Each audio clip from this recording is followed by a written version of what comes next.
Good day, everyone. So I will be going to answer the 5 questions that I choose for our oral recitation for our core subject of art appreciation.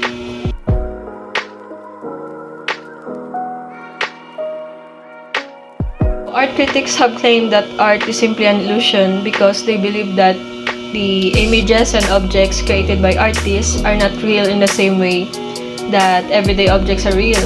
So instead, they argue that the art is a product of the artist's imagination and creativity, and that it exists only in the mind of the viewer.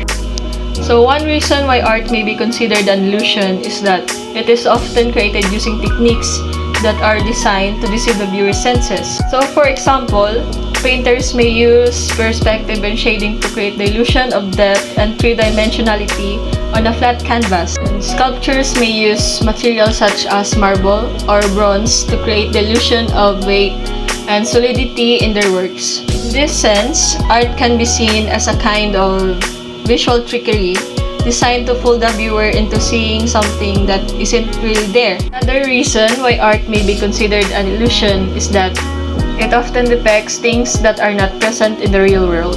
For example, surrealist art often features strange and fantastical creatures and landscape that defy the laws of nature. Similarly, abstract art may depict emotions, sensations, or concepts that cannot be directly observed or experienced in the physical world.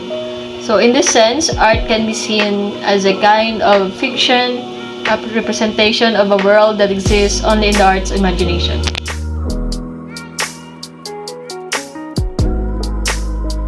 So aesthetics is a branch of philosophy concerned with the nature and appreciation of beauty and art. So aesthetics explore the relationship between art and the human experience and seeks to understand the way in which art affects us emotionally, intellectually, and spiritually. It examines the various elements of art, including color, form, texture, and compositions, and consider how these elements combine to create work of art that are beautiful, meaningful, or provocative. Aesthetics also considers the role of the artist in creating works of art and the relationship between the artist, the artwork, and the viewer. It explores the ways in which artists use their skills and creativity to express ideas, emotion, and experiences, and how viewers engage with and interpret these works of art. So overall, aesthetics is a broad and complex field that seeks to understand the nature of art and beauty, and to explore the many ways in which art enriches our lives and contributes to our understanding of the world around us.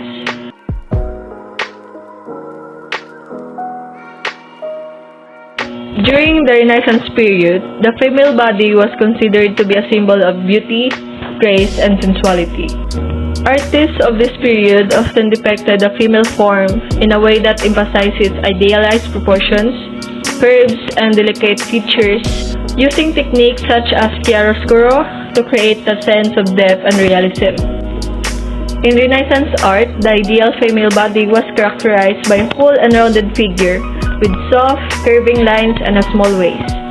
Women were often depicted with long, flowing hair and delicate features such as small noses and full lips.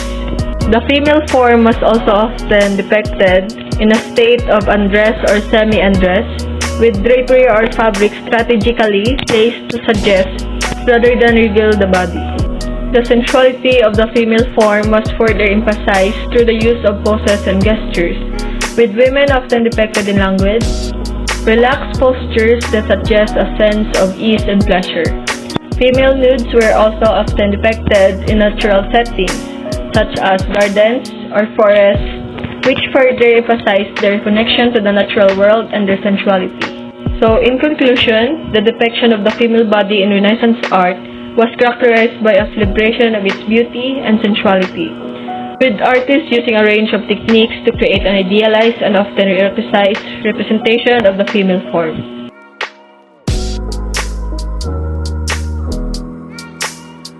The principle of minimalism is an important aspect of Japanese culture, and it is reflected in various aspects of Japanese life, including art, design, and architecture. In Japanese art, minimalism is often reflected in the use of negative space, which is the area around and between objects. Japanese artists use negative space to create a sense of balance and harmony and to emphasize the importance of the objects that remain. So, for example, in the traditional Japanese art of calligraphy, where a few simple brushstrokes can convey deep meaning and emotion. Minimalism is also an important principle in Japanese design, with designers often seeking to create functional and elegant products that are stripped or unnecessary decoration. This is seen in the design of everyday objects such as tea sets, furniture, and electronics, which are often characterized by clean lines, simple shapes, and a focus on functionality. In architecture, the principle of minimalism is reflected in the use of thin lines, natural materials, and a focus on space and light. Japanese architects often use simple shapes and forms to create buildings that are both elegant and functional. They also pay close attention to the use of natural light, which is used to create a sense of calm and serenity. So overall, the principle of minimalism in Japanese culture reflects a depth appreciation for simplicity, elegance, and the beauty of essential things. It is an approach that values functionality and practicality, while also seeking to create a sense of balance and harmony. By embracing minimalism, Japanese people have created a unique aesthetic that is admired and respected around the world.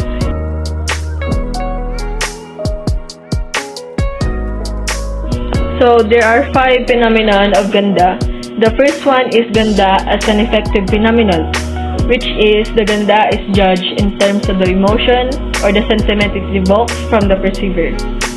So, example of this are nakakabighani, means that ganda is evoked by desirability. Next is nakakaakit, means that it attracts people or someone because of its physical appearance. And the nakakatawag ng pansin means that it calls attention. The second one is the ganda as an olfactory of phenomenon. It means that ganda is judged through the scent or sense of smell. The example of this are nananatili or namamalagi. It means that the ganda makes its presence felt. And malinis, it means that it feels or smells clean. So the third one is the ganda as behavioral, ethical phenomenon. This one means that ganda is judged in terms of action, public appearance, or human relation or the pag-uugali ng isang tao. So the example of this are being mainhin, means it is coy, dainty, or demure. Next is being mabait, means it is good-natured or considerate. And last is being magalang or yung pagiging respectful or polite na pag-uugali. So for the fourth one is ganda as a physical phenomenon, where ganda is judged as a concrete entity with physical attributes. So for example, these are pagiging makinis ang balat or having a smooth skin, maamo ang muka, or it has a gentle or docile face, and matipuno ang katawan. So, and for the fifth and last is the ganda as a capability phenomenon. It is defined that ganda is judged as the ability to perform work or do things. So, for example of this are masipag magtrabaho, magaling magluto, mahusay kumanta, at marami pang iba. And that is the end of my oral recitation. And I hope that I answered the entire questions very well.